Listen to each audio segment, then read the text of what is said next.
All right. Yeah, so just giving you guys some time to fill in. We're going to be talking about the little updates that have happened in D23, the trailers, the leaked footage that I think Disney actually allowed. But we'll get into that a little bit later. Some news with Paramount TV. How does it affect Paramount Plus? Also, let me just get her out of here. Let me exit out there. Also, some reviews. We just came out from seeing Alien Romulus, so we're gonna give you our thoughts on that. So that's the main topic. 82% last time I checked, Rotten Tomatoes. So in a few seconds we're gonna go live. So giving you guys some time to fill in, send your questions, your thoughts, your concern, all that good stuff, and we're gonna do the normal routine as we go live. Yeah. I think everything's good. Power went out earlier, but hopefully it won't be too bad. All right. Okay. Breath check. How's it good? Good? Yeah. All right. Good. Everybody ready? All right. All right, guys. And yeah, just like I said, in the next 30 seconds or so, chime in. Let me know what you guys want to talk about. Oh, you know what? And I'll talk about this while the timer goes. You know what? No, I'll wait until the official show starts, and then I'll talk about it. Some Sony news. Forgot about that. Yeah, I want to talk about that. So a little rumor.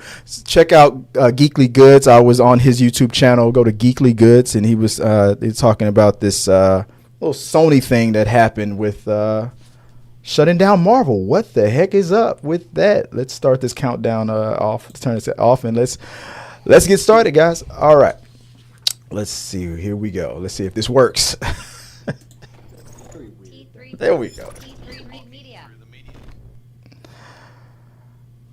All right, guys. Welcome to another episode of Talking Through the Media, your home for entertainment news and reviews by fans for fans. I am your host, Chris Fagan. I just want to run through the intro real fast, because I'm still trying to figure out what I'm going to do with the graphics and the intro and everything. But let's just get right through it, guys. Joining me on a Thursday, as always, is the lovely Joy Fagan. Hey, babe, how you doing? Hello. She'll be in the host chair this time between Scarlett Johansson and the Joker, and also joining us tonight to help me talk about some Romulus. Yes. Robert Reed. What's going on, bro? Hello. Greetings.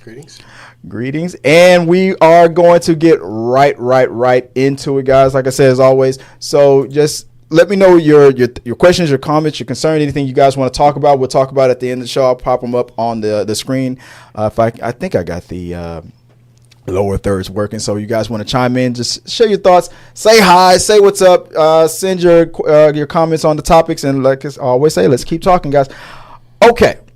The first thing I wanted to throw a curveball. I wanted to do like a little reaction thing because I was at work today and was on TikTok, which I'm not supposed to be. So if they're watching, they're gonna be like, "What the hell?"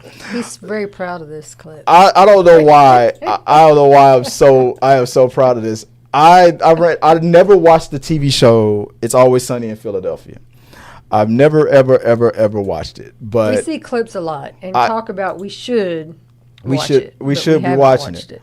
But I ran into this clip on TikTok and I'm like, I gotta talk about this. So want to do a quick little reaction. It's only like 30 seconds, 40 seconds. I'm going to get your thoughts on this. I showed Joy already earlier, but I want to get your guys' thoughts on this. Have you ever heard of The Implication? Do you watch It's Always Sunny in Philadelphia? I've watched not a lot of it, but I have watched a little. Okay. But have you heard of The Implication? I have not. This is new to me. All right. So hopefully I think it's loaded up. Let me make sure it's working. Let me turn that on. There we go. I have to load it up. There we go. All right. I think it's ready. All right. The Implication. Let me get your reaction to this. Okay. Guys, let me know if you guys can hear this out there. The whole purpose of buying the boat in the first place was to get the ladies nice and tipsy topside so we can take them to a nice, comfortable place below deck and, they can't refuse because of the implication. Okay. You had me go on there for the first part. Okay, so just in case if you're confused, he's talking about taking women on a boat. So he takes them on a boat. And he wants to implement a little, and he's thinking women usually in that situation won't say no because of the implication. Okay, I'm gonna start over real quick just in case you missed that. Though, let me play it. The whole purpose of buying the boat in the first place was to get the ladies nice and tipsy topside so we can take them to a nice, comfortable place below deck and they can't refuse because of the implication. Oh, okay. You had me going there for the first part. The second half kind of threw me. Well, dude, think about it. She's out in the middle of nowhere with some dude she barely knows. You know, she looks around her. What does she see? Nothing but open ocean. There's nowhere for me to run. What am I gonna do? Say no? Okay, that seems really dark. No, it's not dark. You're misunderstanding me, bro. I think I am. Yeah, you are. Because if the girl said no, then the answer obviously is no. No. But the thing is she's not gonna say no. She would never say no because of the implication. Look how serious he looks. Except like you wonder why that meme about I choose the bear was going viral. Look at his face, how serious he is. And I was like, he emphasizes that he would never do anything. But I'm like, if I was his friend, I'd be like, but implying you keep saying implication as if that's not a bad implying what the harm. And his friend keeps saying, but it's still going to a real dark side. And he's like, but no. I still think you don't understand. He goes, no, I get it. That's the problem. What do you think about the implication? I think they're acknowledging that joke. There's been a lot of jokes about, put out or swim. Yeah. There've been a lot of jokes about it. Cash, or grass, something like that. Yeah. I think they're nudging some of that, but they're also, pointing at the dark side of that and how inappropriate that is. So, and being able to roll it into their jokes as well. It's not funny, but the crazy thing about it is that there's guys out there. He's saying this as if there's nothing wrong with it. I know, I would never do anything. Yeah, but she doesn't. And he just keeps saying, I don't think you understand what I'm saying. You know what? I'm not He explaining keeps justifying it. Let me re-explain it. Like, you're not making. None of your explanations make it any better. It's still wrong. You know what it really reminds me of. I hope that's just working. You know what that reminds me of? It reminds me of that movie, Road Trip, where everybody was talking about something disgusting that they've done. Like, it's not weird if you do. And one guy, the nerdy guy or the weird guy, was all like, "It's not weird when you put peanut butter in your mouth and let your dog lick it off." And everybody was like, "Ew!" And he was like, "But it's your dog." It's like he doesn't get. It's like exactly that there is no justifying this. But anyway, I just wanted to throw that out there. I was like I said, I was just cracking up.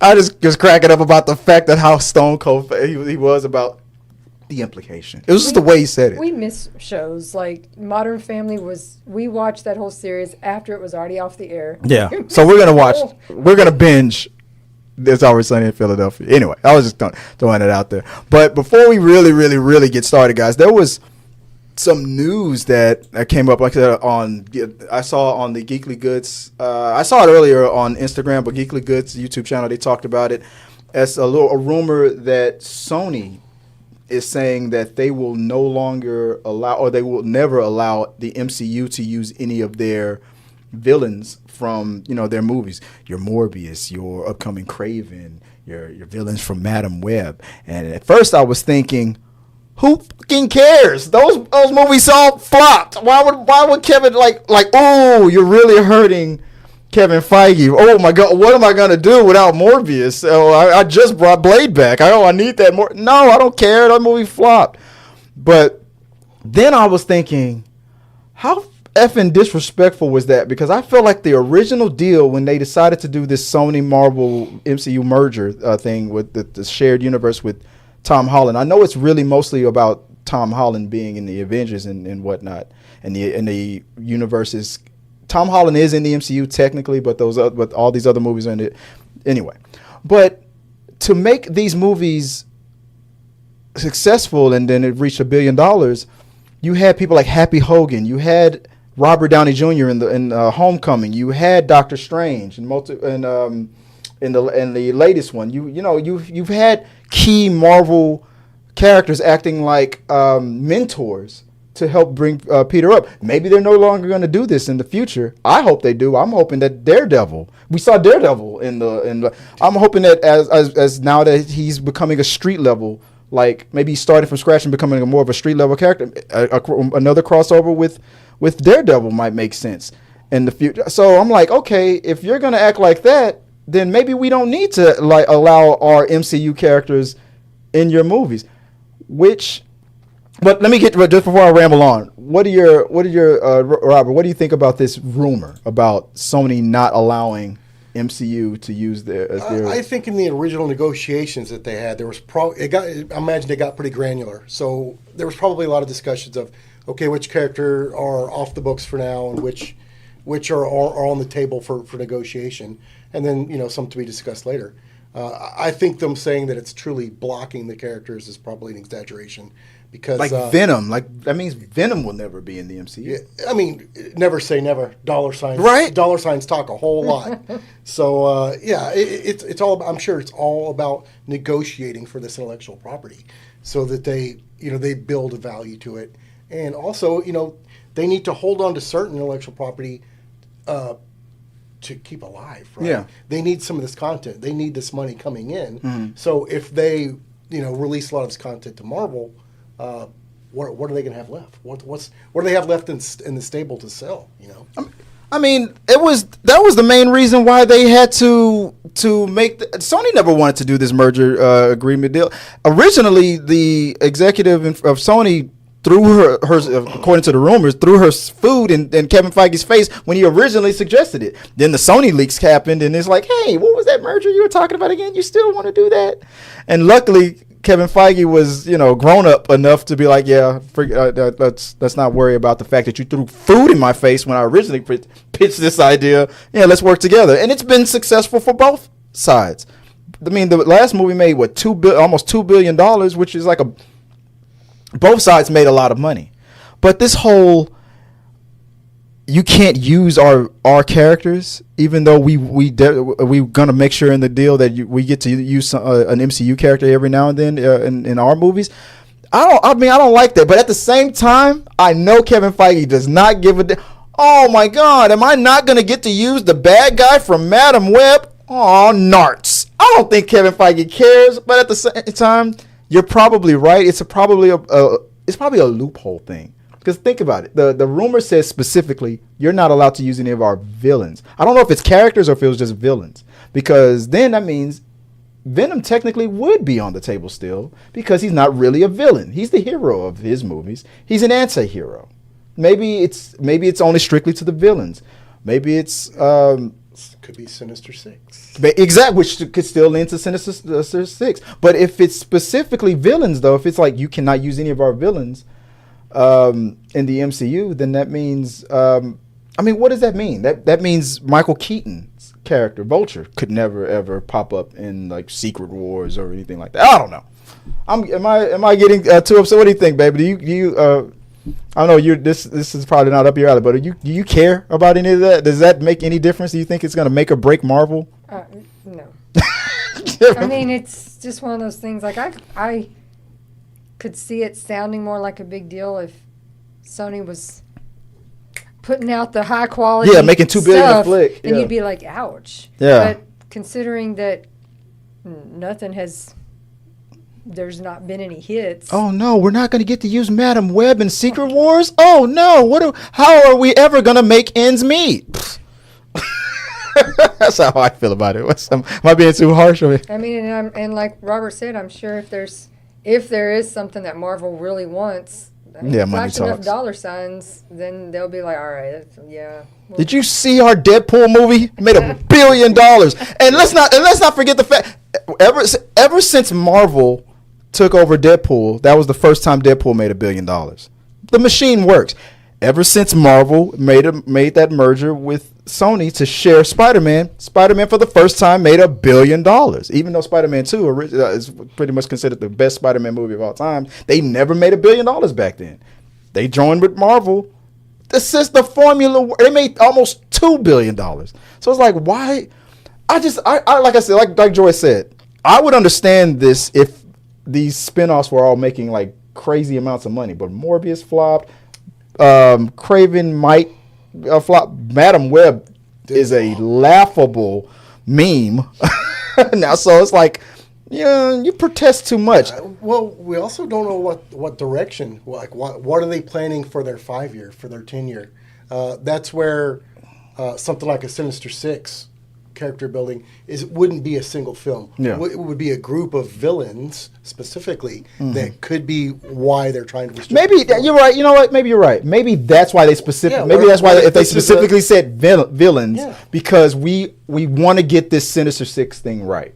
We almost were about to do it with the Andrew Garfield movie. We were on the path. It fell off. We want to get it right. Okay. All right. If you got a plan, you got a plan. But I'm just sure that Kevin Feige was like I didn't even ask. What the hell are you bringing this shit up for? I didn't ask. Oh, go make your movies. Leave me alone. I got a whole will I use Kang or will I not use Kang thing I got to deal with. I got my own fires to put out. That's what Kevin Feige needs to be focused on for Secret Wars. Anyway, guys, let me know what you guys think about this whole rumor, and let's get on track with the first, one of the first official topics of the night, or topic 2. Babe, what's topic 2, real quick? From CNET, Disney's D23. Here are all the trailers, first looks, and announcements. Frozen, Moana, Toy Story, Star Wars, Incredibles, Inside Out, and Avatar are among the huge Disney franchises that are going to get new shows and films. Did you check out all the latest that came out from D23? Rob, did you ever get a chance to check out? I did. I glanced at a lot of the announcements and stuff, and I'm excited for several of these pieces to drop. I mean, the Mandalorian was a huge success, so the fact that they're going to drop that into a film is not surprising at all, and that'll do well.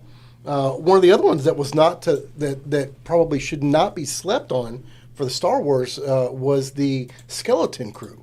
If you scan that trailer, that looked really, really interesting. And because it's got a younger generation, it's got a kid feel to it, but also some adult theme. I think that could be a big audience pull. The Incredibles, you're going to get a lot of people watching Incredibles. Yeah. So I think those are definitely some, and Toy Story. Toy Story's pretty iconic.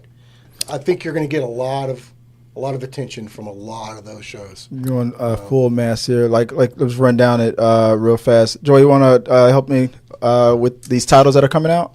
Let's see, Avatar 3. I heard that title was something like Fire and Ice or something. Fire and Ash. Fire and Ash. Okay, what's the next Frozen 3 and Frozen the musical news. Probably it's just news probably on the musical. Moana 2. We got Inside Out spin-off show. Zootopia 2. Incredibles 3.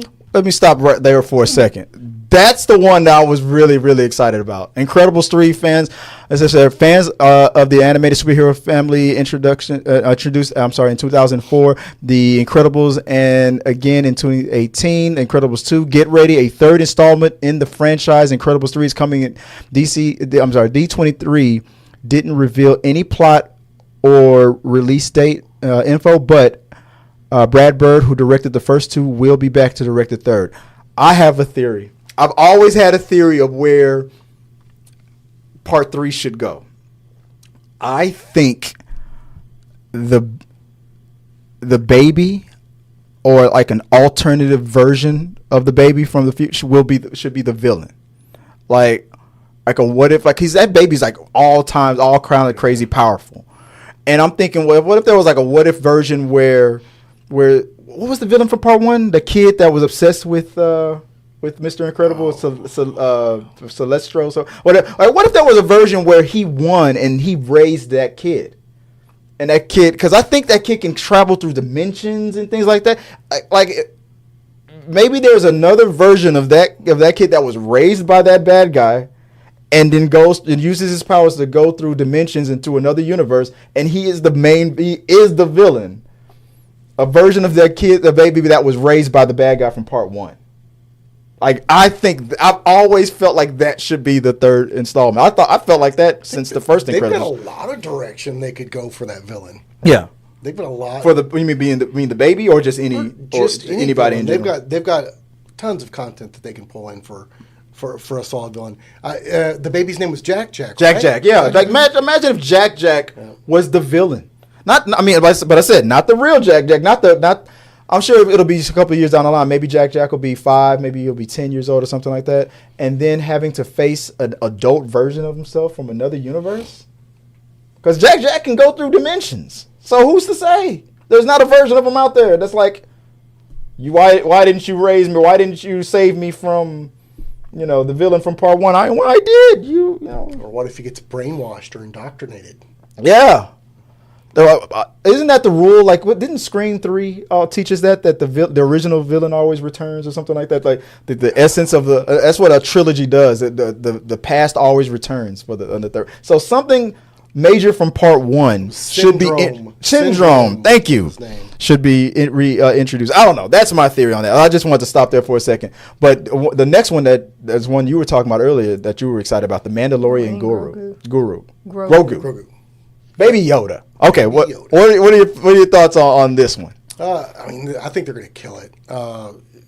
They're going to have plenty of content to drop into a full feature-length film. Mm-hmm. So you're not going to get just little tidbits and short story. You're going to have full feature time to develop a long story and show a lot of the world and a lot of the action and stuff of the characters. So I'm excited to see where it goes. But do you think that a Mandalorian and Grogu movie only gives fan service to the people who watch the show? Not everybody has Disney Plus, and not every Star Wars fan or regular movie-going fan has Disney Plus. So it's like, what if you don't watch the show? I feel like they will probably make it in a way where it won't matter. Yeah, I mean, yes, if you watch the show, you may know a little bit more backstory, but that it's not necessarily super important to what's going to happen in the movie. So you can. There's a guy who never shows his face, and a little kid that has the Force that looks like Yoda, and he says, "This is the way," and go. Let's wrap it up. I think we got to start every movie with the traditional Star Wars. That's true. Paragraph. We do have We give you what you need to know. Could you imagine if that Star Wars crawl begins with, well, if you were watching on last time on Disney Plus, Grogu, you would know where we're at now, right? That would be hilarious if they did something like that. I don't know. Maybe you're right. Maybe it would work out. Moving down to the next one. They released some footage from Daredevil Born Again. I saw some stills.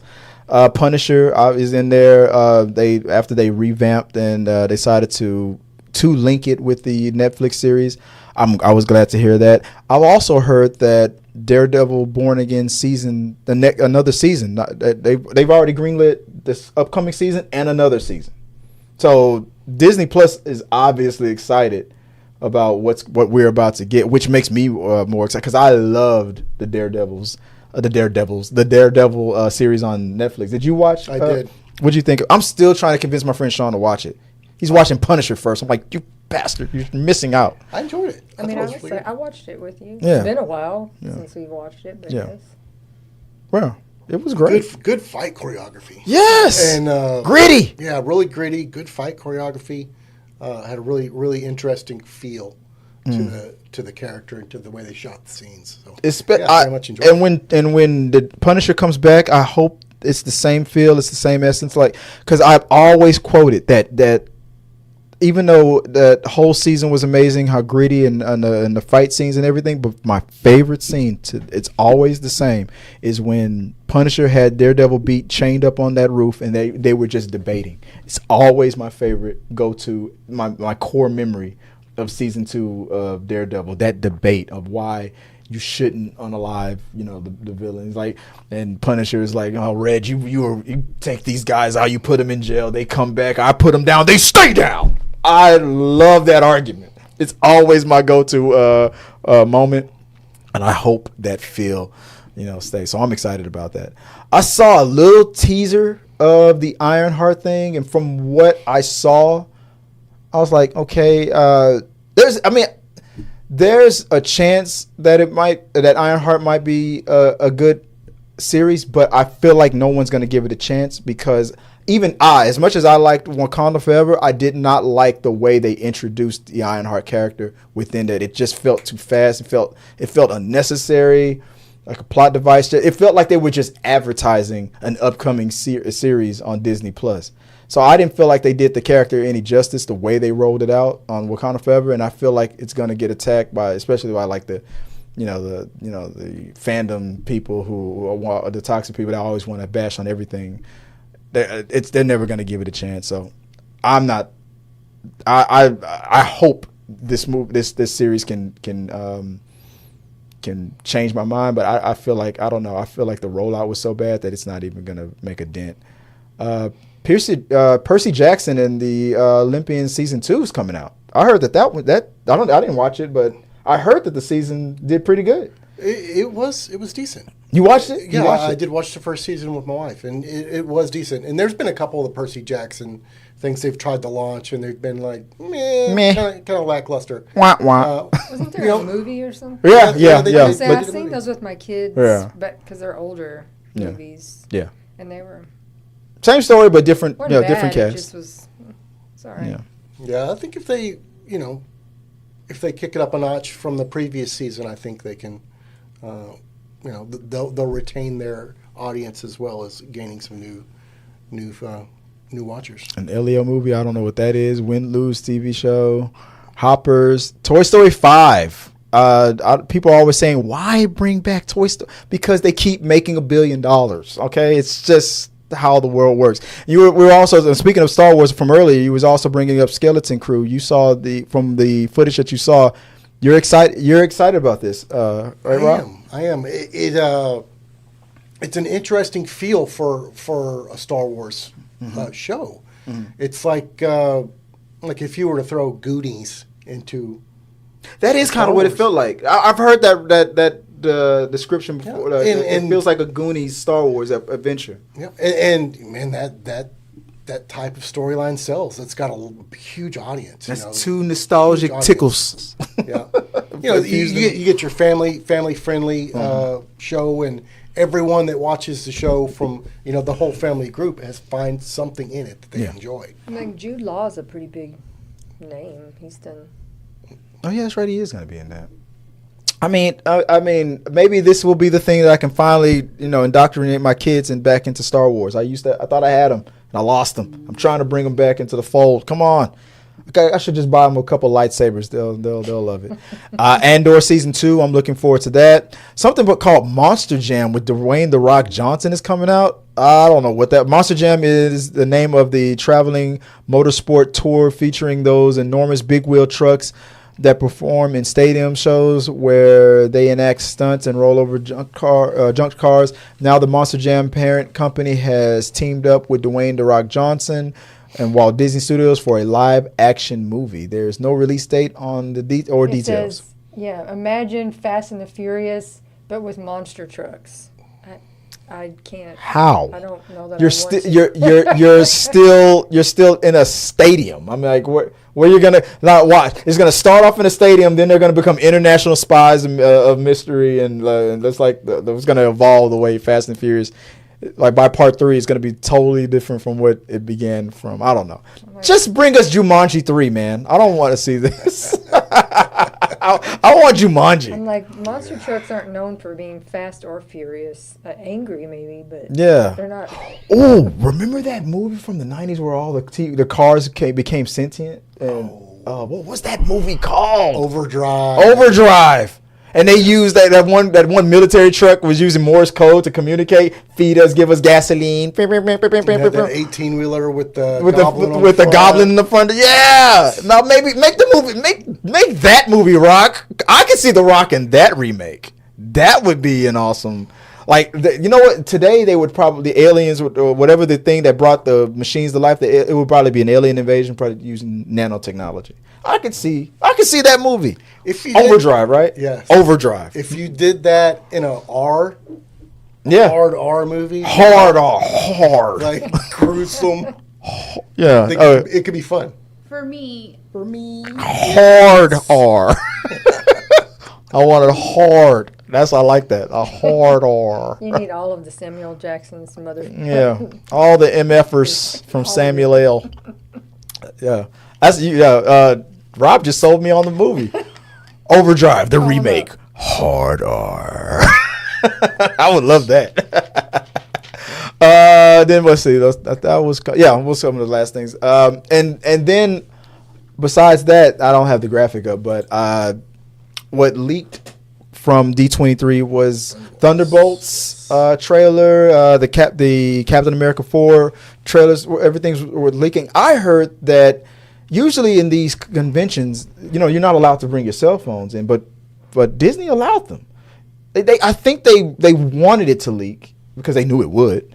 Because I heard that the people who went to Comic-Con, they were allowed to have their cell phones, knowing obviously that this was going to leak. And that was probably the rollout that they really wanted, I guess, to kind of, because I think people kind of get excited a little bit more. But I mean, releasing a trailer officially is an exciting thing sometimes, depending on the movie. But when it's leaked, it's like people get a little bit more excited, like, ooh, they messed up, it leaked. And then I think it kind of makes the buzz about the movie a little bit better. So I think, from what I think they did this on purpose. I think we're being manipulated. What do you think? I think so too. A little term called guerrilla marketing, and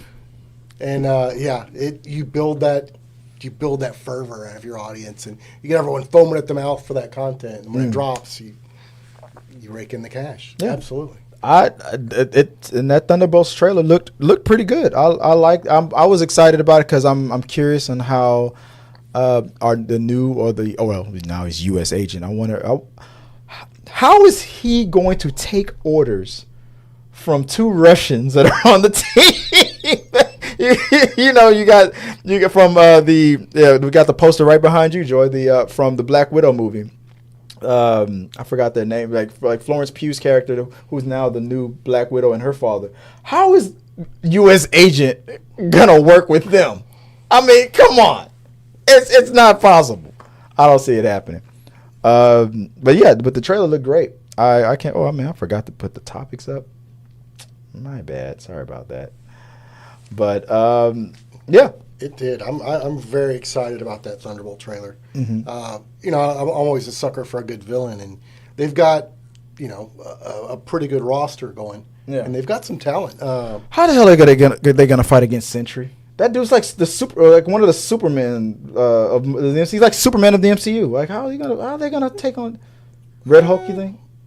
I don't think it'll be a head-to-head match. I think it'll be a very brief sideways brawl. Yeah, sideways brawl. like he'll probably defeat himself. He's like, I don't want to fight anymore, and just fly into the sun or something like that. I don't know. We'll see. I don't see how they can handle a character like that, but maybe that's why Red Hulk is in there. Other thing that speaking of Red Hulk, I was with Captain America 4 when they revealed what Harrison Ford's Red Hulk Thunderbolt Ross how he looks on there. What do you think? Are you looking forward to this next installment of Captain America? Yeah, I mean, everybody likes a big red angry rage machine destroying things. So, do you think this means Hulk himself will be in the movie? I don't believe so. How are they going to handle Ross then? I think that's going to be the responsibility of everyone else to handle Ross. I don't think they're gonna butt him up against Hulk. I think it'll be everyone else dealing with that, or them all joining in to deal with other things. Mm-hmm. I'm curious to see what type of villain. What's the actress from Seinfeld that's playing? Julia Louis-Dreyfus. Yes. Yeah. So yeah, I mean, we've seen her in the other TV shows, Falcon and Winter Soldier, and like little. I think her cameos might start taking the place of Samuel L. Jackson, how he used to pop up in almost everything. I think she's gonna, like how Happy's character has almost been that person. Like if it's not Samuel L. Jackson, it's been Happy Hogan, and I think Julie Louis-Dreyfus is gonna start being that link with everything now moving forward. I think they're trying to move away from Samuel L. Jackson's character from Nick Fury, and maybe she's going to now be the connective tissue moving forward. That's just a theory of mine, but I'm looking forward to it too. I hope she does the dance with the kicks. I love Seinfeld. I think she's a solid actress, and if she gets some good speaking parts in here to really develop her evil character, I think she can really make a good, dislikable. Or is she misunderstood? I can't be. Most villains are. I can't. She's not a. Is she a villain or is she just beautiful? Anyway, we'll figure it out. I can't wait to see that movie. Babe, what's the next topic we have on the ticket? From Yahoo Entertainment, Paramount TV shutting down. What does this mean for our Paramount Plus subscribers? Do you subscribe to Paramount Plus? I did have Paramount.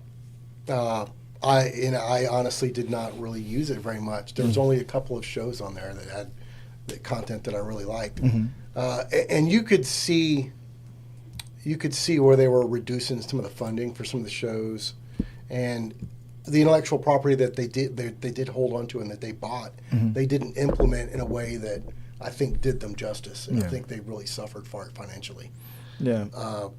And it's sad because some of that intellectual property now is going to be in limbo, and we're going to lose it for a couple of years till, it finds a new home or something. And this, and again, guys, this is not really about Paramount Plus. It's about Paramount TV. That's the studio. That studio is from what I read, that's what's being shut down. So people like because I am a subscriber of Paramount Plus. I was like, does this mean that they're finally shutting it down? They're going to move back to that old CBS app, CBS Live or CBS whatever they called it before they came up with Paramount Plus. And it turns out, no, this does not affect Paramount Plus. That's a separate thing. Everything's still going to be in place. It's just certain TV shows like Reacher, even though that's on Amazon, is produced by Paramount TV. Things like that. Like it could have, like you were saying, it could affect the production of certain shows, but it doesn't affect, because this is all about the fact that Paramount was just bought out by, I think, what's this company that they're merging with, Skydance or something like that. So I forgot. I think that's the name of it. That's why Evil's ending is because Paramount is going away, and so they were like, so it affects Evil. We love that show. We're watching that. We're going to watch that tonight after the stream. Things like that. So it doesn't affect the app Plus. It doesn't affect Paramount Plus. It does affect some of the shows. So that's the question. Like, for example, I'm glad you brought it up, babe. Shows like Evil, which has a fan base, which is beloved, and the actors that played them, they were like hoping that they get picked up somewhere else. So does this mean that these shows, like Reacher?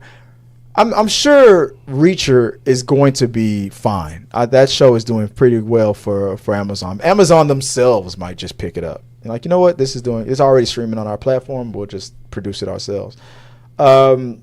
Shows like Evil, Netflix. I'm almost 95% sure that Netflix is going to pick it up, and they're going to give them one more season, the way they did with Lucifer. It's just too much good marketing. They did it for Lucifer. Why not for Evil? I said, if Netflix want to show, that they're all about the Beelzebub, I guess they'll buy all the Evil shows. There's already such an investment, in established intellectual property. Yeah. Why would you just leave that on the table? Well, Paramount, because it was supposed to, that the season we're watching, we were supposed to get it last year. Yeah. Pandemic, strike. Well, there was a strike, but technically they were done filming. Oh, yeah. And then the whole thing we kept waiting for a date, and I'm sure it had to do with this. That makes sense. Being canceled. That makes sense. Why that release rollout so then they finally took so long. Said, so what we're going to let you, we're canceling the show, but what we will let you do, instead of the normal 8 episodes that you already filmed, which is the normal season for them, we're going to let you have 14 or 15. So you basically, we're giving you a season 5, but we're not calling it season 5. We're just calling it season 4, but you got extras. Yeah. And so they filmed the additional episodes. That makes sense. Okay. That's why we have extra episodes this time. Well, let us know, what you guys think about this whole situation with Paramount. Are you a member of Paramount Plus? Are your shows being affected? Do you want them to be renewed, find home somewhere else? Let us know. And like I always say, let's keep talking. Okay. Well, I know we're over time a little bit, but let's let the last part of the show be about our adventures in the movie theater world. We were invited thank you, Disney, Fox, 20th Century Fox, for the press passes to go screen the out in theaters now. It should be coming out today. The Alien Romulus, a franchise, in my opinion, which was dying on the vine a long time ago, thanks to all these wacky installments and whatnot. But with a movie like Predator having a new installment that debuted on Hulu with their new installment Prey being so successful and well received, and then Disney thinking, wow, that turned out better than we thought. That should have went to theaters after that reception. Let's not make the same mistake with Romulus, because it looks like we're putting exactly the same amount, if not more, quality back into that franchise as well. Let's put it in theaters, and damn it, a franchise I felt like I said was on its last leg, limping. It's now this franchise now has a new breath of life, if that makes whatever the metaphor is. This movie was everything that Aliens originally set out to be. It brought the horror back. It brought the tense. This movie was tense. It was claustrophobic. It was brutal. It was bloody. It was everything that it needed to be for years. I mean, it's back. I loved it. I had a great time. Rob, I asked you to come to the screening with me. You showed up, and let me get your thoughts on it. What did you think when we sat after the 2 hours? It's 2 hours long. What did you think about Aliens? Alien Romulus. I agree with you completely. This was absolutely a shot of adrenaline to the Alien series. It checked a lot of boxes, man. It had such a great horror feel to it. So many callbacks to the very first movie. Oh, yeah. So many callbacks, and just such great content. There was some solid younger actors in it, so younger generation to bring in some really solid acting talent. And I enjoyed it. Had that good horror feel. So many nods, so many fan service items to bring in, some of those people that were really the original fans of the series. The first, you get to hear the sound of that pulse rifle again in the film, and it's just that nostalgia comes right back, and so many bits and pieces, so that it ties into. Basically add some content between your first film and your second film in the series. It gives you some good timeline, and they developed a story to where it made sense. It didn't feel out of place. It didn't feel rushed. It felt like it lived in that world, and it felt like it made perfect sense to me. This movie is set between the original Alien, which Rob was shocked. I mean, he almost left when I said I never watched the original. He was like, "Oh!" He gasped audibly. It's rare that I've seen something that I haven't, and I have seen the first one. I've seen all of them. Yeah, and it takes place between Alien and Aliens. It bridges that. So I've seen Aliens multiple times as a kid. I was on cable. It's in my. I haven't watched it again in years, but I watched that movie a lot of times. But I've never watched the original Alien. This made me want to go back and probably watch it all again, because I can, based on what I saw here in Romulus, I can pretty much tell. I mean, it's pretty much the same formula with all Alien movies. Crew on a ship, they bump into something and they shouldn't fuck with it, and they fuck with it. It's a quiet place. It's got a cat. The original one. Oh yeah. That's right. That one original did. Meow meow. That original one did have a cat. Like no cats were harmed in the making. What was the cat's name? I can't remember, but cats got senses. I remember. Something's evil in here. Yeah. And it had the little girl. That was Aliens. That was part 2. Newt. No. Yes. I can't remember the name of the freaking cat. I don't know, but I had a theory about Romulus connecting to Aliens, but I won't go into it. I won't say whether or not that theory was right or wrong, but I had a theory, but it was not what I expected. When I shared my theory with you, you were like, maybe.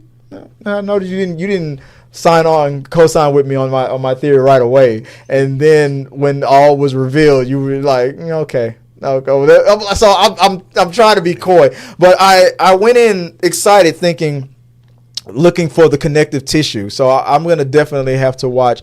Because I feel like I was missing something. I'm definitely gonna. This movie made me want to go back and watch what I've missed. Like I said, I've never seen the original Alien, but it made me want to watch Alien, then watch this again, then watch Aliens. It made me want to watch this new trilogy all over again.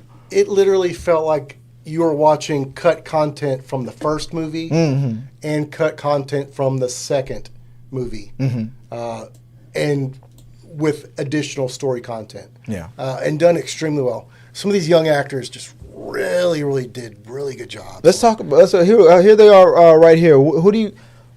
Who stood out to you the most in this new installment? Archie.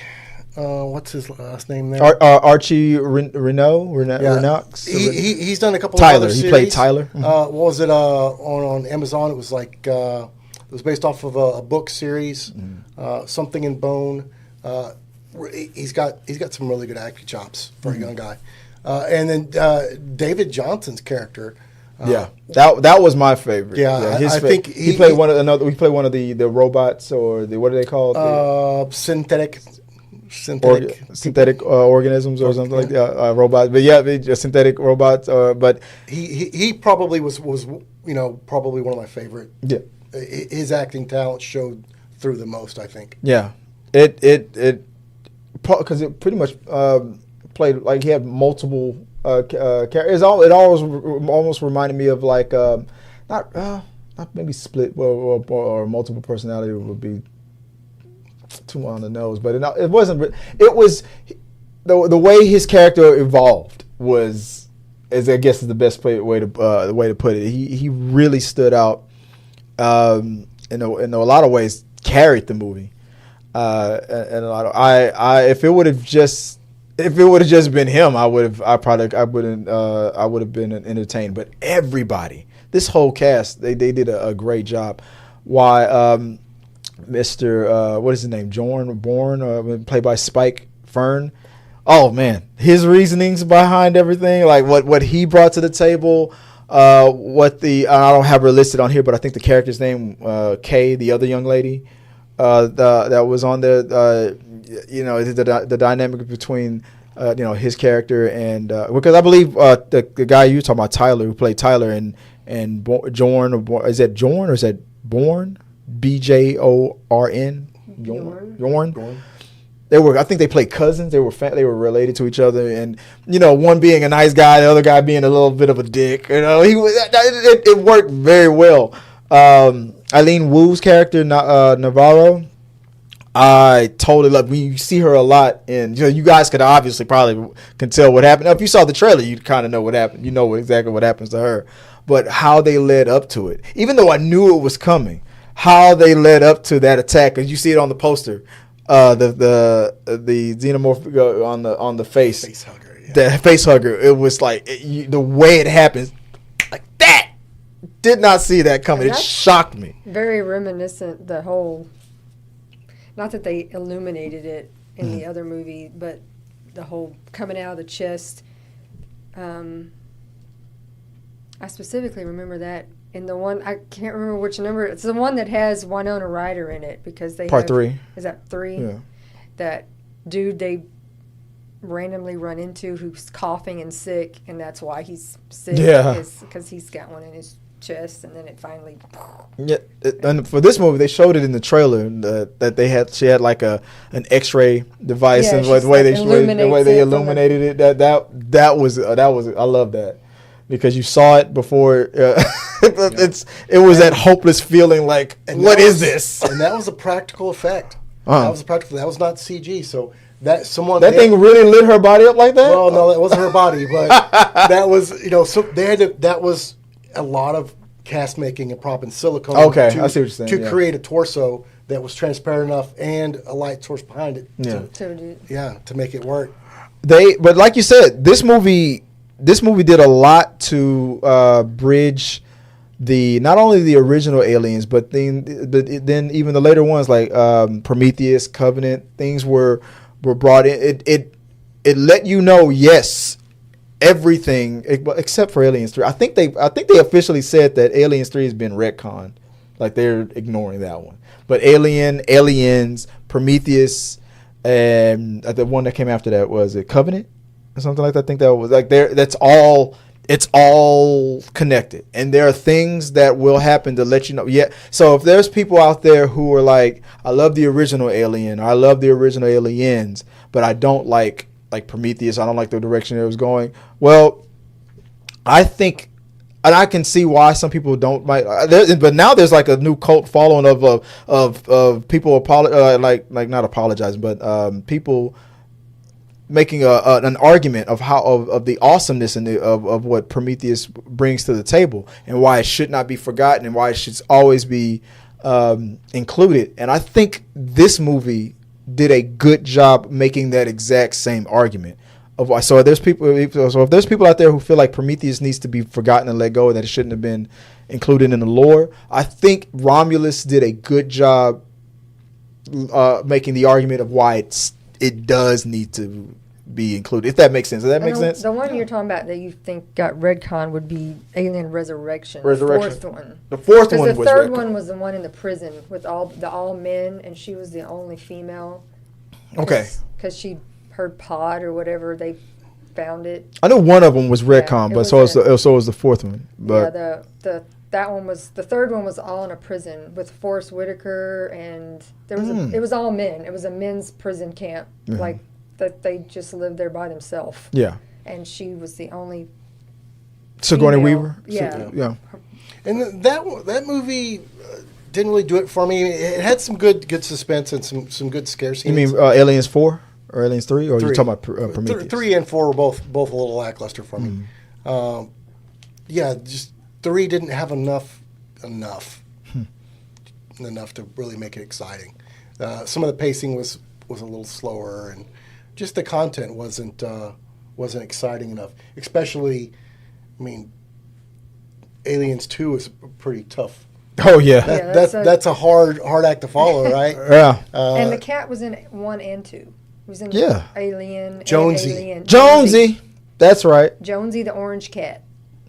Made an argument on why everyone, besides Garfield, why everyone should love orange cats. There's Garfield and Jonesy. When I was just looking it up, someone in the comments was like, the significance. They're like, maybe he's a flirkin, like the Marvel. You know. He's Probably. He's an anchor. It's an anchor being. The cat. Cat's an anchor being. But any thing? But besides that, while we were watching, or was it before? No, it was during and after the movie. You were like, you were saying props. Like this, was it inspired? Did it inspire you? Because you're a props guy. You're the props guy. Did you ever watch? There was a reality show that had maybe 1 or 2 seasons, and it was all prop specialists, and every week they would give them a task to design something, makeup, or cost something that was all prop done with, and then they would judge it, and people would get kicked off to eventually be one person who got given like a bunch of money to there was it was pretty interesting, the stuff they would make and come up with. You know, they only have a couple of days to put this stuff together, and where it comes from, I can't remember either. It was like FX, something that was to do with FX. Yeah, I did watch it. It was very interesting watching them create these random stuff from out of thin air. You're just like, where do you even come up with this stuff from? Yeah, there's a couple of guys I know that were on that show. Oh, really? Yeah. It was really cool. I remember watching it. It's been quite a while it had been on, but it was pretty interesting because they would build all sorts of, costumes and props and makeup and all sorts of things to whatever the theme was for the week. Yeah, there was definitely a lot of clean prop work in the movie. Other than just the xenomorphs themselves. If you want to go on YouTube and check out those the videos, some of the animatronic xenomorphs that were made for the film, that's some seriously impressive work. The videos. Sorry about that. The rifle. I don't want to spoil a whole lot about that, but the rifle was an amazing prop. Everyone will get a really big kick out of that when they see that. The set work of the space station that a lot of this stuff happens on was, a lot of clean set work. Just a ton of work went into it, and it was really, really clean work. The attention to detail was very solid, and then just a crap ton of face huggers that nobody likes to have to deal with. So, yeah, it was the prop work and stuff was just stellar on the movie. Yeah, bravo to whichever FX team did it. The only other thing that we're trying to get our hands on is the popcorn bucket. That was one of the things that we couldn't get. I assumed it was because the movie. I mean, we were at a screening, so maybe they weren't allowed to sell the popcorn bucket. But then we heard somebody else got one, so it was like maybe it was just us. Yeah. Just they're like, now I got the bucket, you don't. But I don't know. I guess it's a pretty hot item. I'm assuming it's going to be. Is it only in certain theaters that they're selling the bucket in, or is it AMC as well? Different theaters have different buckets. So AMC has one because there's an AMC right down the street from us, right here. Yeah. Go check it out. The one that's the cylinder with the face hugger on it, that is the Regal Cinemas. The AMC, I believe, was the Xenomorph head. So everyone's kind of got their own special one, but. Yeah, I want to add one of those to the collection for sure. I want that bucket. Yeah. But yeah, guys, it was a good time. I had a great time with it. It was everything that I needed it to be. I think that this was exactly what this franchise needed. So I'm looking forward to what I never thought Disney is going to be doing with production of these movies. I know it's 20th Century Studios, but it's Disney. The Xenomorph is the new Disney princess. Yes, technically, yes, it is a queen. You go. Yeah. I want Xenomorph. I want her right next to the Snow White's evil queen. Right there, the Xenomorph right next to. That's what the cloned Ripley said in that resurrection one. I can hear her. She's crying. She's calling for me. Yeah. In the end, it was like she had to find the nest with all the babies that are waiting to be born. Oh, yeah. And she was like, oh, she's calling to me. Oh, yeah. Oh, she's queen. She's so beautiful. I was like, oh, okay. All right, Disney princess. But, yeah, it was great. I had a blast. I can't wait to. I hope they continue on this path. I think they did a great job. What would you like? On the horror level, out of 10, I would give it like an 8 out of 10. That's where I would rank it. I thought it was great. What about you? Yeah, I would probably go actually a little bit higher. I'd do a 9 out of 10. 9 out of 10. Blood and guts are going nuts. It was great. I thought it was a good time. I'll watch it. It's not. I don't like horror movies typically. They're not my. That's why I didn't invite you. But I've seen all of the Alien movies. I did not know that. So I will watch it. Because I've seen the others. Okay. You got to make sure. I got to see where it sits. Go watch it on Disney Plus. That's so weird to say. Watch Aliens. So now I got to catch up and watch all the Aliens, the original. Maybe I should do a first time watching on this channel. I'll check it out. But guys, yeah, go check it out. It was great. We had a great time with it. Is the first one does it have Bill Paxton in it? Is that the one where it was like game over, man? That's Bill Paxton, the second one. The second one? Okay. I knew he was in one of them, and I couldn't remember which one it was. Okay, so it was Aliens. It's Aliens. Oh, okay. Because I remembered he was in one. When you watch the first one, there's a couple of deaths of scenes where people get murked by the alien, and they are truly haunting. So you will enjoy it. Okay. I'll check it out. All right. Do a first time watching right here on this channel, guys. Oh yeah, that's it. We recommend it. 2 thumbs up. Must see. Go check it out. That'll do it for this episode of Talking Through the Medias, guys. Appreciate you guys for watching. Go check out our socials. Follow us here on YouTube. On all of social medias at T3 Media Studios. Let us know your questions, you say any thoughts you have on any content that you want us to cover on this channel, or anything you guys want to talk about on social media, go ahead and do so. You can always reach out to us on, let me put my names back up there. You can find me, if you guys want to reach out to me, you can always find me at Chris W. Fagan on all socials, or at T3 Media Studios. And Rob, if people want to find you online, where can they do so? At RXR Props. And Joy, if people want to find you online, where can they find you? TikTok is Viola Fagan, and Instagram is Scrub Hats and More by Joy. And guys, appreciate you guys, like I said, once again, for watching another episode of Talking Through the Medias. Don't forget, subscribe to our blog, subscribe to all this stuff. Keep talking with us. And until next time, guys, peace. Oh, wait, I forgot. Before I go, I forgot to, I forgot to put the, there it is. I forgot to have all three of us on screen. There it goes. New feature. Next time. I promise. Peace out, guys.